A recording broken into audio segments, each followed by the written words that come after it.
In the rose glow of the morning, I've heard the magpies note, hearing their greeting in the morning from the lofty gum trees float.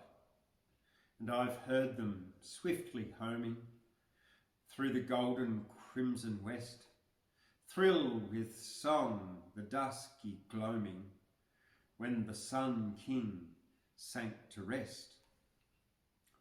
There's a ripple in their calling they have caught from woodland rills, with their silver waters falling, purple shadowed by the hills, and the sunshine of the valleys lends its gladness to their notes, and the gurgle of the gullies is imprisoned in their throats.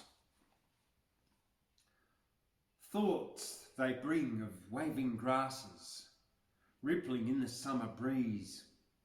You who call our bush birds songless, what think you of songs like these?